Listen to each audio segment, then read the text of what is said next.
Hello નમસ્કાર વિદ્યાર્થી મિત્રો. તો વિદ્યાર્થી મિત્રો, ગુજરાત બોર્ડે જેવી રીતે જાહેર કર્યું છે કે ધોરણ 9, 10, 11 અને 12ને જે એકમ કસોટી લેવાની છે એ એકમ કસોટી આધારિત આપણે એક પ્રશ્ન બેંક તૈયાર કર્યું છે. તો વિદ્યાર્થી મિત્રો, ધોરણ 10 વિષય વિજ્ઞાન છે. પ્રકરણ આની અંદર સમાવેશ છે પહેલું, બીજું, પાંચમું, 9મું, 10મું અને 13મું. 25 ગુણની એકમ કસોટી લેવાની છે વિદ્યાર્થી મિત્રો. તો આપણે અહીંયા એકમ કસોટી આધારિત એક પ્રશ્ન બેંક તૈયાર કરી છે વિદ્યાર્થી મિત્રો, જે આપણે જોઈએ. સૌથી પહેલાં આપણી પાસે છે વિભાગ એ. વિભાગ એની અંદર શું કીધું છે? નીચે આપેલા વિધાનો માટે તેમની નીચે આપેલા વિકલ્પોમાંથી સાચા વિકલ્પ પસંદ કરીને જવાબ લખવાના છે. આપણને કુલ 5 પ્રશ્નો આપ્યા છે, એમાંથી આપણે ગમે તે 2 લખવાના છે. વિદ્યાર્થી મિત્રો, અહીંયા લાલ અક્ષરથી જે લખેલા છે એ સાચા જવાબો છે. ટામેટામાં કયા એસિડ રહેલો છે? તો સાચું ઓપ્શન છે ઓક્ઝેલિક એસિડ, એટલે કે ઓપ્શન બી. પિત્તરસ ઉત્પન્ન કરવાનું કાર્ય કયા અવયવોમાં થાય છે? તો ભાઈ પિત્તરસ ઉત્પન્ન કરવાનું કાર્ય યકૃતમાં થાય છે, એટલે ઓપ્શન બી સાચું છે. સમતલ અરીસાની સામે વસ્તુને 40 સેમી અંતરે મૂકતા વસ્તુઓ અને તેના પ્રતિબિંબ વચ્ચે કેટલું અંતર હોય? તો 80 સેમી, ઓપ્શન એ.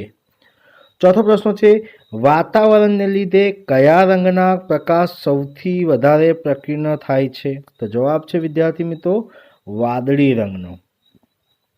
ત્યારબાદ વિદ્યાર્થી મિત્રો, પ્રશ્ન નંબર 5 છે, મનુષ્યના હૃદયના કયા ભાગે હંમેશા ઓક્સિજનયુક્ત રુધિર વહન પામે છે?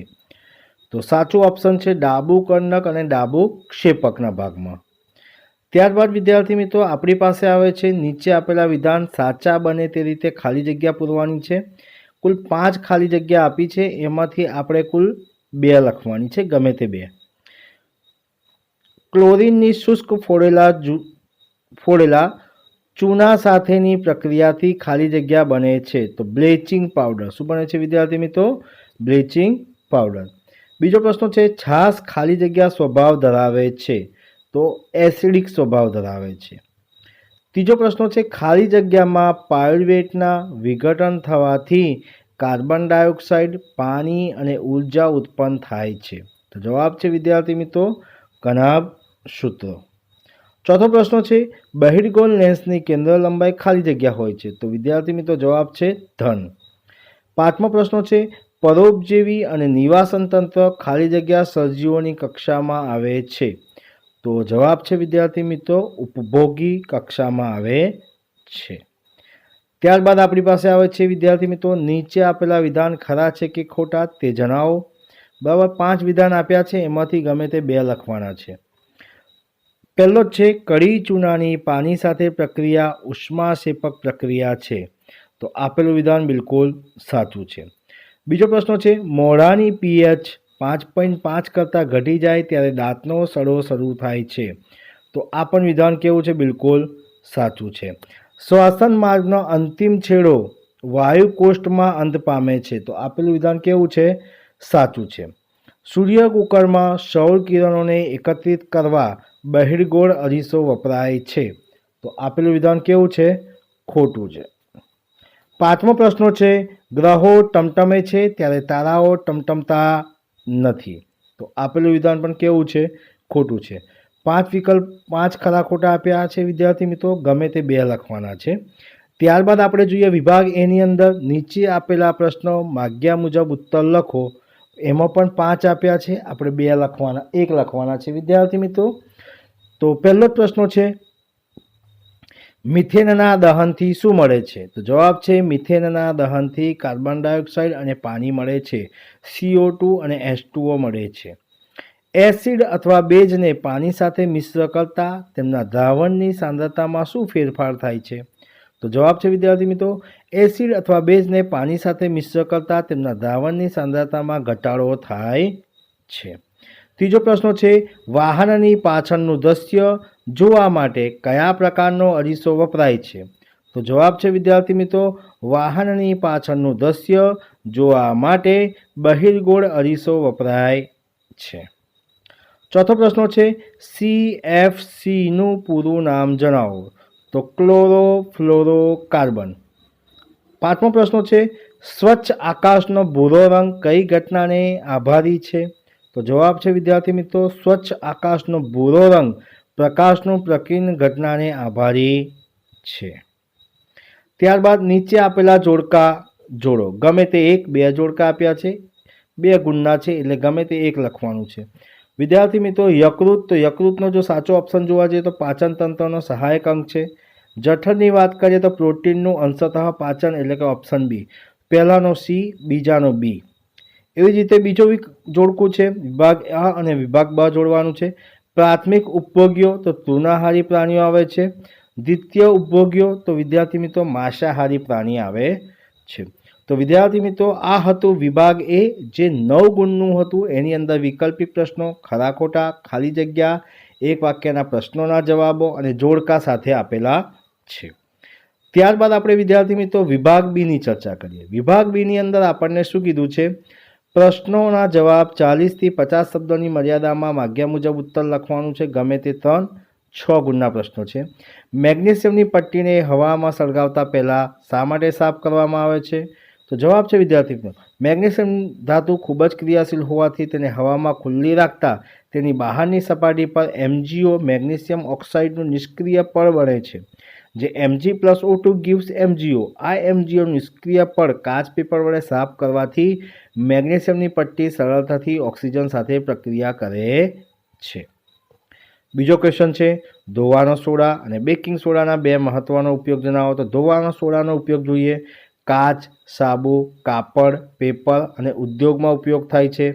પાણીની સ્થાનીય કઠિનતા દૂર કરવા માટે પણ તેનો ઉપયોગ થાય છે. બેકિંગ સોડાનો ઉપયોગ જોઈએ વિદ્યાર્થી મિત્રો તો એન્ટાસીડા અને ચેપનાશક તરીકે પણ તેનો ઉપયોગ થાય છે.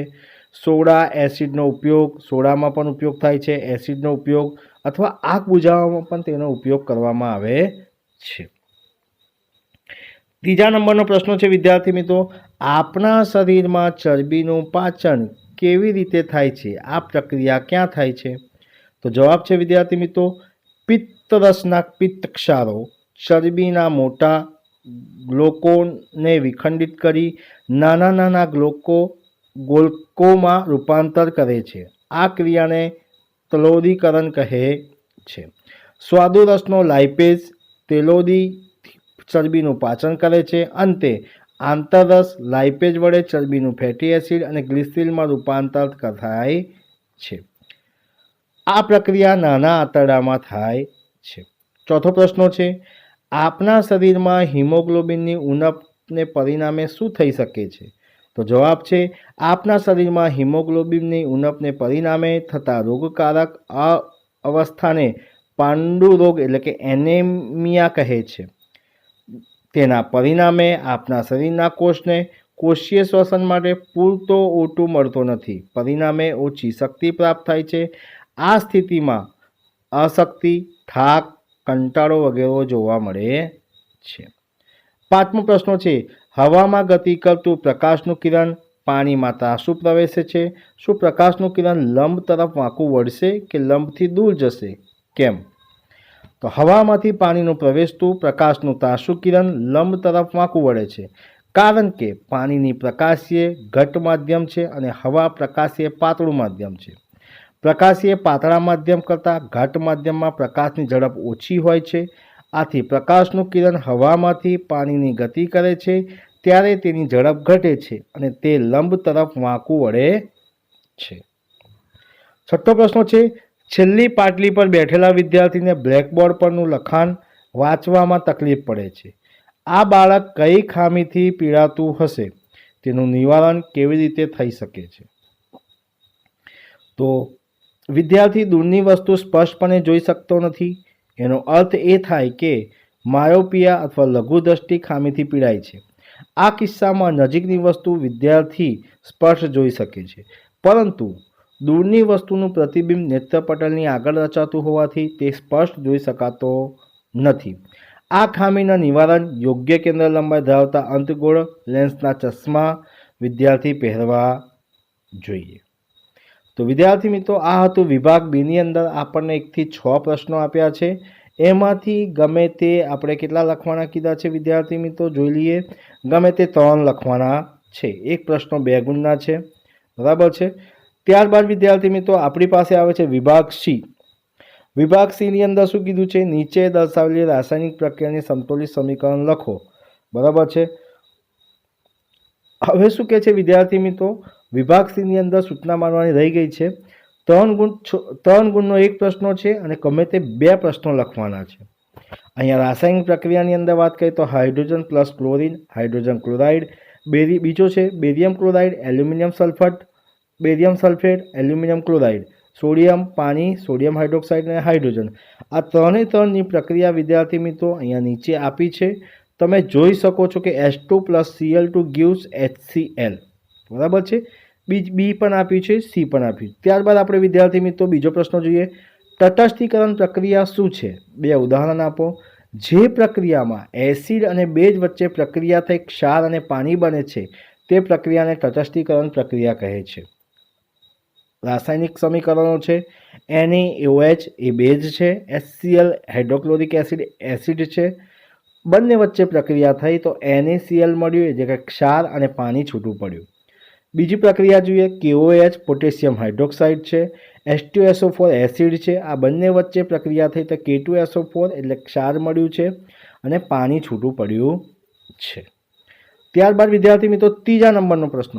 શા માટે આપના જેવા બહુકોષી સજીવોમાં ઓક્સિજનની જરૂરિયાત પૂરી કરવા માટે પ્રસરણ અપૂરતી ક્રિયા છે? જવાબ છે વિદ્યાર્થી મિત્રો, આપના જેવા બહુકોષી પ્રાણીઓમાં બધા કોષો આસપાસ પર્યાવરણ સાથે સીધા સંપર્કમાં હોતા નથી.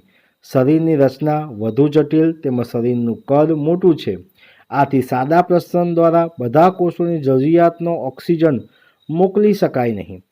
એક ગણતરી મુજબ આપના ફેફસામાંથી ઓક્સિજનનો એક અણુને પગના અંગૂઠા સુધી પ્રસરણ દ્વારા પહોંચાડવા માટે આશરે 3 વર્ષ જેટલો સમય લાગી શકે છે. આથી આપના જેવા બહુકોષી સજીવોમાં ઓક્સિજનની જરૂરિયાત પૂરી કરવા માટે પ્રસરણ અપૂરતી ક્રિયા છે. ચોથો પ્રશ્ન છે. બહિર્ગોળ લેન્સ દ્વારા મળતું સોયનું વાસ્તવિક સાચું ઉલટું પ્રતિબિંબ લેન્સથી 50 સેમી દૂર મળે છે. જો પ્રતિબિંબનું પરિણામ વસ્તુના પરિમાણ જેટલું જ મેળવતું હોય તો સોયને બહિર્ગોળ લેન્સથી કેટલી દૂર રાખવું જોઈએ કે લેન્સનો પાવર પણ આપણે શોધવાનું છે. દાખલાનો ઉકેલ વિદ્યાર્થી મિત્રો અહીંયા તમને સ્ક્રીન ઉપર આપી છે. તમારે સ્ક્રીનશોટ લઈને પણ તમારે વિદ્યાર્થી મિત્રો લખી લેવાનું છે. સીધું ચર્ચા કરીશું. પ્રશ્ન નંબર 5. ગ્રહો કેમ ટમટમતા નથી તે સમજાવો. તો જવાબ છે વિદ્યાર્થી મિત્રો, ગ્રહો એટલે કે તારાઓની સરખામણીમાં પૃથ્વીથી ઘણા નજીક છે. આથી તેઓ તારાઓની સાપેક્ષે મોટા દેખાય છે. તારાઓ પૃથ્વીથી ઘણા દૂર હોય છે, તેથી તે નાના દેખાય છે. તેથી તારાઓને બિંદુવત ઉદ્ગમ અને ગ્રહને પ્રકાશને વિસ્તૃત ઉદ્ગમ તરીકે વર્તે છે. એટલે કે તેમને ઘણા બિંદુવત ઉદ્ગમનો સમૂહ તરીકે ગણવામાં આવે છે. ત્રીજો છે પોઈન્ટ છે, જો આપણે ગ્રહને બિંદુવત પ્રકાશ ઉદ્ગમનો સમૂહ તરીકે ગણીએ તો બધા જ બિંદુવત પ્રકાશ ઉદ્ગમોમાંથી આપણી આંખોમાં પ્રવેશ કરતા પ્રકાશના માત્રામાં કુલ પરાવર્તનનું ફેરફાર એટલે કે સરેરાશ મૂલ્ય 0 થાય. તેથી જ ટમટમવાની અસર નાબૂદ થાય છે. આ કારણના લીધે ગ્રહો ટમટમતા નથી. ત્યારબાદ વિદ્યાર્થી મિત્રો આપણી પાસે આવે છે વિભાગ ડી. વિભાગ ડીની અંદર શું કીધું છે? નીચેના પ્રશ્નો 90 થી 120 શબ્દોની મર્યાદામાં માગ્યા મુજબ ઉત્તર લખવાના છે. પ્રત્યેકના 4 ગુણ છે. ગમે તે એક લખવાના છે. વિભાગ ડી 4 માર્ક્સનો વિભાગ છે. પહેલો જ પ્રશ્ન છે, સોડિયમ કાર્બોનેટ અને સોડિયમ હાઇડ્રોજન કાર્બોનેટ મંદ HCl સાથે પ્રક્રિયાનો અભ્યાસ કરવો. હેતુ છે વિદ્યાર્થી મિત્રો જે ઉપર આપ્યું છે સેમ એવું જ લખવાનું છે. ત્યારબાદ આકૃતિ આપી છે અને પદ્ધતિ પ્રયોગ કેવી રીતે કરવાની છે એની પદ્ધતિ પણ વિદ્યાર્થી મિત્રો અહીંયા કીધી છે. શું કીધું છે? એક કસનળી લેવાની છે. કસનળીમાં આશરે 5 ગ્રામ જેટલું સોડિયમ કાર્બોનેટ એટલે NaCO3 અથવા આશરે 0.5 ગ્રામ જેટલું સોડિયમ હાઇડ્રોજન કાર્બોનેટ NaHCO3 લેવાનું છે. તેમાં આશરે 2 ml જેટલા મંદ હાઇડ્રોક્લોરિક એસિડ એટલે કે HCl ડ્રોપરની મદદથી એની અંદર ઉમેરવાનું છે. ત્યારબાદ ઉમેર્યા પછી વિદ્યાર્થી મિત્રો એનું આપણે અવલોકન કરવાનું છે અને અવલોકન કર્યા પછી આકૃતિ મુજબ તેમાં થતા CO2 વાયુ કેલ્શિયમ હાઇડ્રોક્સાઇડના દ્રાવણમાંથી પસાર કરો અને તમારું અવલોકન નોંધો. અવલોકન કરવાનું છે અને અવલોકન તમારે નોંધવાનું છે. અને એ અવલોકન આધારિત અહીંયા વિદ્યાર્થી મિત્રો તમને પ્રશ્નો પણ પૂછ્યા છે, એના આપણે જવાબ આપવાના છે. બરાબર છે. ઉપરોક્ત પ્રવૃત્તિ પરથી તમે શું અવલોકન કર્યું તેના સંદર્ભમાં નીચેના પ્રશ્નોના ઉત્તર લખવાના છે. પહેલો જ પ્રશ્ન છે, સોડિયમ કાર્બોનેટ અથવા સોડિયમ હાઇડ્રોજન કાર્બોનેટ મંદ HCl સાથે કયો વાયુ ઉત્પન્ન કરે છે? તો કાર્બન ડાયોક્સાઇડ વાયુ ઉત્પન્ન કરે છે. બીજો પ્રશ્ન છે, ઉપરોક્ત પ્રવૃત્તિ માટે સામાન્ય રાસાયણિક સમીકરણ લખો. ધાતુ કાર્બોનેટ અથવા એસિડ, ક્ષાર, કાર્બન ડાયોક્સાઇડ, પાણી, ધાતુ હાઇડ્રોજન કાર્બોનેટ જેવી પ્રક્રિયા છે. ત્રીજો પ્રશ્ન છે, CuOH2નું જાણીતું નામ જણાવો. તો ચૂનાના પાણી અથવા લાઇમ વોટર. ચોથો પ્રશ્ન છે, CaHCO3નું પાણીમાં દ્રાવ્યતા કેવી છે? તો CaHCO3 ટ્વાઇસની પાણીમાં દ્રાવ્યતા ખૂબ જ અર્થતા એટલે પાણીમાં દ્રાવ્ય છે. પાંચમો પ્રશ્ન છે, CaOH ટ્વાઇસમાં CO2 વાયુ પસાર કરતાં શું મળે છે? તો સફેદ અવક્ષેપ મળે છે. ત્યારબાદ વિદ્યાર્થી મિત્રો પ્રશ્ન નંબર 2 છે, ભૂલથી 3 નંબર લખાઈ ગયો. મૂત્રપિંડ નલિકાની રચના અને તેની ક્રિયાવિધિનું વર્ણન કરો. તો વિદ્યાર્થી મિત્રો જાણો છો કે મૂત્રપિંડ પાયા રૂપે ગાળણ એકમ મૂત્રપિંડ નલિકા છે. ભાઈ ગાળણની ક્રિયા કરે છે. બરાબર છે. અહીંયા આકૃતિ વિદ્યાર્થી મિત્રો તમને સ્ક્રીન ઉપર આપી છે, જોઈ શકો છો અને લખી પણ દોરી પણ શકો છો. ત્યારબાદ એના પ્રશ્નોની ચર્ચા કરીએ વિદ્યાર્થી મિત્રો. પ્રત્યેક મૂત્રપિંડમાં મોટી સંખ્યામાં મૂત્રપિંડ નલિકાઓ હોય છે. તેઓ નજીકમાં નિકટતમ રીતે ગોઠવાયેલા હોય છે. મૂત્રપિંડ નલિકા લાંબી ગૂંચળામય રચના છે. તેના અગ્રભાગે કપ આકારની બાઉમેનની કોથળી આવેલી છે અને તેનો અંત સંગ્રહણ નલિકામાં થાય છે. બાલમેનની કોથળીમાં પાતળી દિવાલવાળી રુધિર કેશિકાઓ ઝુમખું ગોઠવાયેલું હોય છે. તેને રુધિર કેશિકા ગુચ્છ કહે છે. મૂત્ર નિર્માણ હેતુ રુધિરમાંથી ઉત્સર્ગ દ્રવ્યો ગાળી અલગ કરવાનો હોય છે. ત્યારબાદ મૂત્રપિંડ રુધિરમાંથી નાઇટ્રોજનયુક્ત ઉત્સર્ગ દ્રવ્યો યુરિયા, યુરિક એસિડ વગેરેને આપણે દૂર કરવાનું છે. ગાળણના એકમ મૂત્રપિંડ નલિકા દ્વારા મૂત્ર ઉત્પન્ન થાય છે. બાઉમેનની કોથળી એટલે બાલમેનની કોથળી ગાળણ એકત્રિત થાય છે. પ્રારંભિક ગાળણમાં ગ્લુકોઝ, એમિનો એસિડ, ક્ષાર અને વધુ માત્રામાં પાણી હોય છે. જેમ જેમ ગાળણ મૂત્રપિંડ નલિકામાં વહન પામે છે તેમ તેમ ઉપયોગી પદાર્થ પસંદગીશીલ પૂર્ણ શોષણ પામે છે. પાણીનું પૂર્ણ શોષણ પ્રમાણનો આધાર શરીરમાં પાણીની માત્રા પર અને ઉત્સર્જિત કરતા દ્રવ્યોના નક્કામાં પદાર્થો પર રહેલા છે. આ રીતે મૂત્ર ઉત્પન્ન થાય છે. તો વિદ્યાર્થી મિત્રો આ હતું ધોરણ 10ની અંદર વિષય વિજ્ઞાન જે છે એ જે તમારી પ્રથમ પરીક્ષા આધારિત જે પ્રથમ એકમ કસોટી લેવાની છે એ એકમ કસોટી આધારિત આપણે પ્રશ્ન બેંક તૈયાર કર્યું છે અને આ પ્રશ્ન બેંકનું આપણે સોલ્યુશન પણ તમને વિદ્યાર્થી મિત્રો આપ્યું છે. તો વિદ્યાર્થી મિત્રો તમને જણાવી દઉં કે આ પ્રશ્નો બેંક તમારા માટે ખૂબ જ ઉપયોગી હશે. તો વિદ્યાર્થી મિત્રો આ વિડીયો તમને ગમ્યો હોય તો ચેનલને સબસ્ક્રાઈબ કરવાનું ભૂલતા નહીં અને વિડીયોને શેર કરવાનું પણ ભૂલતા નહીં. તો વિદ્યાર્થી મિત્રો મળીશું આપણે નેક્સ્ટ વિડીયોની અંદર ગણિત વિષયની અંદર જે ગણિત વિષયના આપણે પ્રશ્ન બેંકનું સોલ્યુશન કરવાના છે. તો વિદ્યાર્થી મિત્રો ફરીથી તમને કહી દઉં છું કે ઓગસ્ટ મહિના સુધીના અભ્યાસક્રમનો તમારે એકમ કસોટી લેવાની છે. એટલે ઓગસ્ટ મહિનાનો જે અભ્યાસક્રમ છે પહેલો પાઠ, બીજો પાઠ, પાંચમો પાઠ, 9મો, 10મો અને 13મો આ કુલ તમારી પાસે 6 પાઠ છે. 6 પાઠમાંથી કુલ 25 ગુણના પ્રશ્નો આધારિત 25 ગુણનું આપણે એકમ કસોટી લેવાની છે. તો વિદ્યાર્થી મિત્રો આ વિડીયો ગમ્યો હોય તો લાઈક કરજો, શેર કરજો અને કમેન્ટ કરજો અને જો ચેનલને સબસ્ક્રાઈબ ના કરી હોય તો સબસ્ક્રાઈબ કરવાનું પણ ભૂલતા નહીં. જય હિન્દ, જય ભારત.